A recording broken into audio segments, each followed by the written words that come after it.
दरबार की बोलिए, दुर्गा महारानी की। महिलाओं से ज्यादा पुरुषों की संख्या है, फिर भी आवाज कम आ रही है। बड़े शर्म की बात है। अरे जरा आप लोग शेर हैं, माँ के शेर हैं, अपनी माँ के शेर हैं, अपनी माँ के बेटे हैं। मैं भी अपनी माँ का बेटा हूँ। एक जोरदार जयकारा उठाइए दोनों हाथ सीधे सीधे सभी। अब शेर है, शेरनिया नहीं है क्या इधर, है ना? जोरदार बोलिए सच्चे दरबार की। थोड़ा और दम लगाइए। बोलिए शेरा वाली मैया की। थोड़ी और ताकत लगाइए। बोलिए सच्चे दरबार की। यही पंडाले में रह जा रहा है आवाज। देखिए जयकारे की आवाज इतनी जोर की होनी चाहिए कि आपके जय घोष की गूंज सीधा वैष्णो धाम तक पहुंच जाए, माँ के दिल में दस्तक दे, ताकि माँ आपको दर्शन देने के लिए मजबूर हो जाए। बोलिए शेरा वाली मैया की। क्या बात है। बोलिए सच्चे दरबार की। न ये जमीन फैली होती, न ये आसमान फैला होता। कवि सम्मेलन नहीं है। न ये जमीन फैली होती, न ये आसमान फैला होता। अगर मेरी बात में जरा भी सच्चाई हो तो माँ के दरबार में तालियां जरूर बजाइएगा। अभी नहीं, अभी पूरा होने दीजिए, पूरा होने दीजिए। न ये जमीन फैली होती, न ये आसमान फैला होता। और मैंने सुना है कि माँ की सेवा करने वालों का कफन कभी मैला नहीं होता। भले ही आपकी माँ, हमारी माँ, भले ही माँ कितनी भी बुरी हो, पागल हो, बेकार हो, भले ही माँ कितनी ही बुरी हो, पागल हो, बेकार हो, लेकिन माँ का दूध कभी भी शैला नहीं होता। बात में सच्चाई है तो अपनी माँ के लिए जोरदार ताली बजा दीजिए।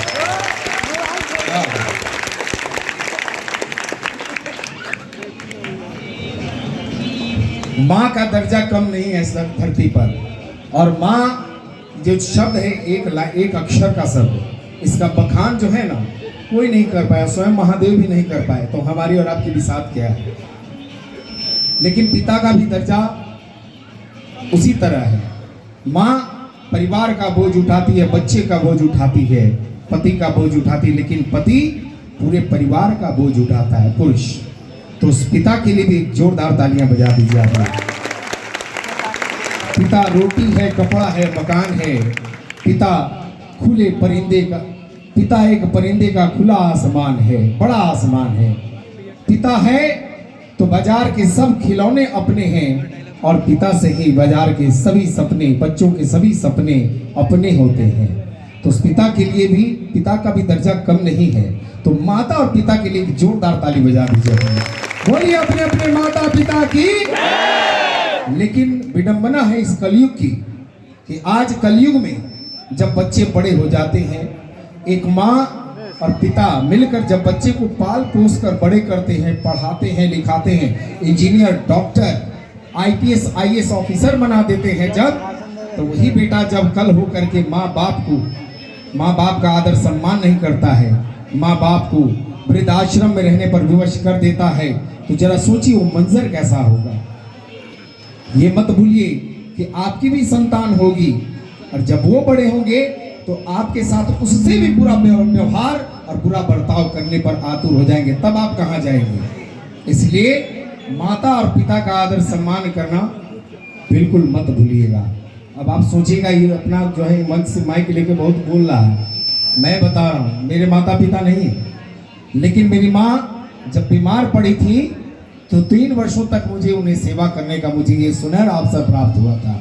और शायद उसी का परिणाम है कि आज मैं आपके बीच खड़ा हूँ। मैं लगातार यहाँ 16 वर्षों से, 16 वर्ष हो गए, बीच में कोविड और कुछ और भी साल थे, लगातार 16 वर्षों से यहाँ रहा हूँ। क्यों? केवल आपका प्यार और आप जैसे भक्तों का आशीर्वाद मेरे ऊपर है, और मेरी माँ का आशीर्वाद मेरे ऊपर है, इसलिए मैं हर बार यहाँ आता हूँ। बोलिए दुर्गा महारानी की। इसलिए माता पिता की सेवा करने में जरा भी संकोच मत कीजिएगा। अगर माँ घर में बीमार है तो उनकी सेवा जरूर कीजिएगा, जरूर। हो सकता है माँ के दिल से कोई एक ऐसा आशीर्वाद मिल जाए कि आपका आने वाला जीवन सफल और सार्थक हो जाए। आपने कभी सोचा नहीं होगा कि आप कहां से कहां पहुंच जाएंगे। और माताएं बहनें, आप भी अपने घर में अगर माँ हैं, सास हैं, तो उनकी भी सेवा जरूर कीजिए, जरूर कीजिए, निश्चल स्वभाव से कीजिए। भले ही माँ कितनी भली हो, बुरी कितनी बुरी हो, पागल हो, बेकार हो, लेकिन माँ का दूध कभी विशाला नहीं होता। एक लड़की के जब लड़की का शादी होता है, उनका विवाह होता है, तो अपने एक माँ को छोड़कर दूसरी माँ के पास जाती है, ये सोचकर कि चलो हमारी यहाँ एक माँ है, एक माँ वहाँ भी है, तो उसको माँ कहेंगे। ये नहीं कि आज के इस भौतिक सुख के अंधकार में अंधा बनकर माँ को माँ न समझे, सास को माँ न समझे, उसको दुत्कारें, पति के साथ मिलकर सास का जो है क्रिटिसाइज करें। नहीं, ऐसा मत कीजिएगा। जिंदगी जब तक रहेगी, फुर्सत न होगी काम से, कुछ समय ऐसा निकालिए, प्रेम कीजिए महामाई के श्री चरणों के नाम से। बोलिए सच्चे दरबार की। जब से कोरोना आया है, मनुष्य के जीवन का कोई ठीक नहीं है। क्या सही बात है ना? आदमी स्वस्थ है, कल पता चलता है वो नहीं है। अरे वो तो एकदम भले चंगे थे, कैसे चले गए?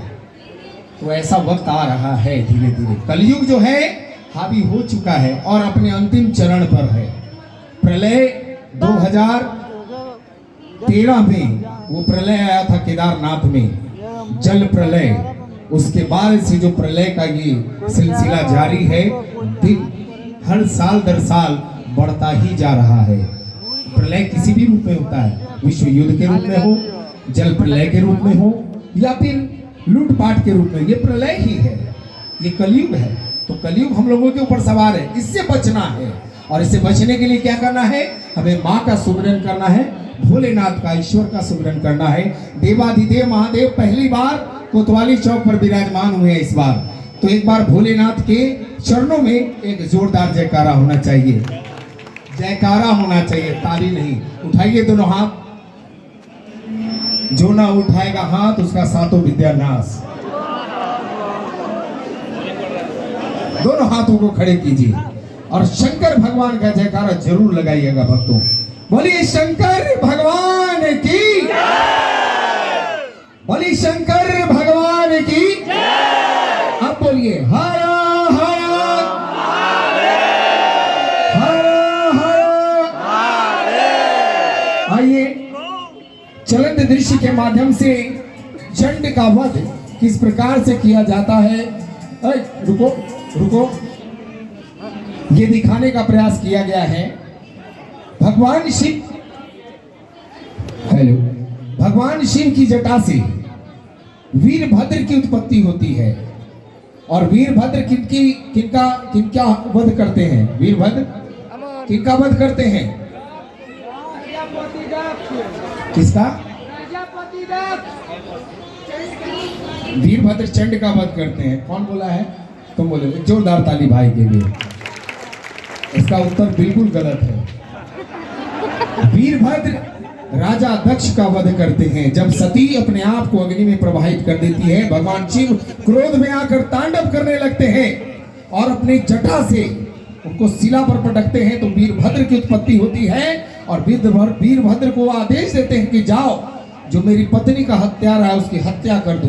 वीरभद्र राजा दक्ष प्रजापति, जो पूरे विश्व के राजा थे, उनके अंदर इतनी शक्ति थी। उनकी 84 लड़की थी, 84 बेटियां थी, और 84 बेटियों से आज ये पूरा सृष्टि, ये समाज है। कीड़े मकोड़े, कीट, यक्ष, गंधर्व, किन्नर, पुरुष, स्त्री, ये सभी राजा दक्ष की 84 कन्याओं से जन्मे ये बच्चे हैं। ये पूर्वज हमारी वो पूर्वज हैं और उन्हीं के हम सभी संतान हैं, पीढ़ी हैं, पीढ़ी दर पीढ़ी चली आ रही है। तो दक्ष का वो वध करते हैं और भगवान शिव की जटा से भद्रकाली की भी उत्पत्ति होती है। भद्रकाली भी शिव का अंश हैं, जो चंड का वध करती हैं। जब भी भगवान शिव के भक्तों पर या महारानी के भक्तों पर कोई संकट आता है, तो ईश्वर उसकी सुरक्षा के लिए, रक्षा के लिए वो स्वयं प्रकट हो जाते हैं। भक्त प्रहलाद क्या थे? भगवान विष्णु की प्रार्थना किया करते थे, सुमिरन किया करते थे। उसके पिता हिरण्यकश्यप भगवान विष्णु का नाम लेना नहीं चाहते तो लेने वालों को हत्या कर देते थे। भक्तों की भक्ति में इतनी शक्ति होती है कि भगवान को